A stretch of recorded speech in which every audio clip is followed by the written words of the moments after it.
बिस्मिल्लाहिर्रहमानिर्रहीम। मैं हूं हकीम मोहम्मद इलियास। आप देख रहे हैं मेरा यूट्यूब चैनल मेरे अपने ही नाम से। तो आज मैं आप लोगों को एक ऐसा पौधा दिखाने वाला हूं जो इंसानी दांत के लिए बहुत फ़ायदेमंद होगा। तो आप मेरे इस वीडियो के साथ जुड़े रहें तो इंशाअल्लाह आप लोगों को बहुत फ़ायदा होगा। फाइनली हम जा रहे हैं उस पौधे की तरफ जिसके पत्ते जो है मैंने आप लोगों को कहा था कि दांतों के लिए बहुत फ़ायदेमंद हैं। मैंने कहा सोचा कि रास्ते में आप लोगों को अच्छा माहौल भी दिखाता जाऊं ताकि जो है आप लोग गांव का माहौल देख सकें। तो इसी तरह फैन ये जो है जैसे कि कमान जो है ये नहर है, इससे पानी जा रहा है। तो इंशाअल्लाह आपको जब उसको इस्तेमाल करेंगे तो उसके जो है आप लोगों को बहुत से फ़वाद मिलने हैं। तो इंशाअल्लाह इसलिए अगर आप लोगों को वो पौधा भी दिखा दूँ ताकि आप लोग उसको देख सकें, पहचान सकें। तो इस तरह ये है हमारे गांव के माहौल है। इसको देखें, गंदम कमान की कटाई हो रही है, गंदम अच्छे तरीके से तैयार हो रही है। तो ये साथ साथ आप लोग देखते रहें। इंशाअल्लाह हम आप लोगों को फिर वो पौधा दिखाते हैं जिसकी तरफ हम जा रहे हैं। पौधा जिसके पत्ते जो है आप लोगों को उतार लें, ये वाले पत्ते होते हैं, ये वाले। तो जिनको आप इसी तरह उतार लें और उतारने के बाद जो है आप इनको ये आप लोगों को दिखाऊं, ये वाले इनको खुश्क कर लें। खुश्क करने के बाद जो है इसकी सफ़ूफ़ तैयार करनी है और इसका जो है ये टहनी तोड़कर आप लोग इसका मिसवाक के तौर पे इस्तेमाल कर सकते हैं, जिससे जो है आपके दांत अच्छे तरीके से जो है साफ़ हो सकते हैं।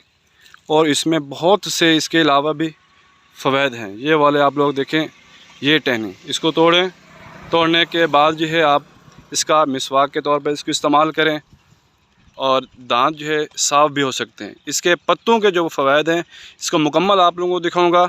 ये किस तरह इसको खुश्क करना है, खुश्क करने के बाद जो है अब इसका सफ़ूफ़ तैयार करना है।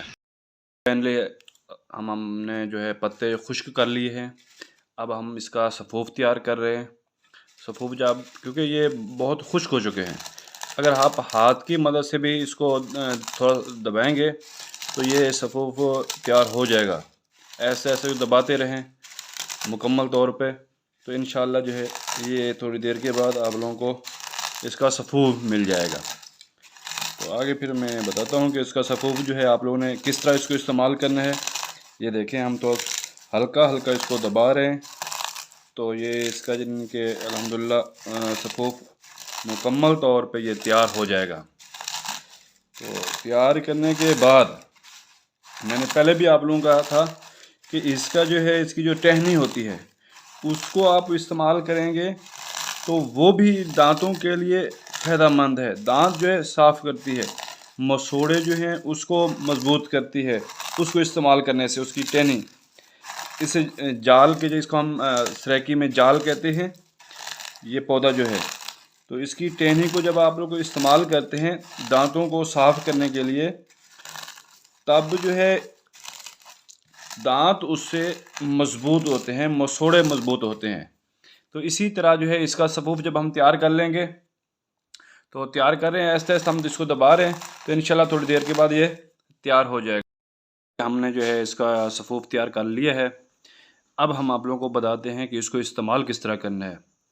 तो ये इस्तेमाल नॉर्मल जिस तरह आप लोग दांत साफ़ करते हैं, पेस्ट लगाते हैं, जो भी आप इस्तेमाल करते हैं, तो इसी तरह आप लोग ने बुरश ले लेना है। बुरश से जो है आप लोग जिस तरह आप पेस्ट लगाते हैं उसी तरह इसको लगाएं और दांत जो है दांतों के ऊपर लगाएं और दांत साफ़ करें। इंशाअल्लाह जब आप लोग इसको 6 से 7 दिन इस्तेमाल करेंगे तो मोहल्ले वाले भी आप लोगों से पूछेंगे, दोस्त भी पूछेंगे कि आप कौन सी पेस्ट इस्तेमाल कर रहे हैं। बाकी तमाम पेस्ट आप छोड़ दें। इंशाअल्लाह आप लोग इसको इस्तेमाल करें और इसका करिश्मा देखें, क्योंकि ये चीज़ें कुदरती जो चीज़ें होती हैं अल्लाह ताला ने उनके अंदर बहुत सी तासीर रखी है। क्योंकि ये कुदरती मंजन है। हमेशा की तरह हमारी रिक्वेस्ट होती है कि आप लोग हमारे यूट्यूब चैनल को सब्सक्राइब करें और बेल के बटन को भी दबा दें, ताकि आने वाली तमाम वीडियोस आप लोगों को बर वक्त मिल सके। इंशाअल्लाह आप लोगों को इसी तरह जो है देसी नुस्खा जात जो है आप लोगों को बताते रहेंगे। आप उसको इस्तेमाल करें, इंशाअल्लाह आप लोगों को फ़ायदा होगा। वस्सलाम।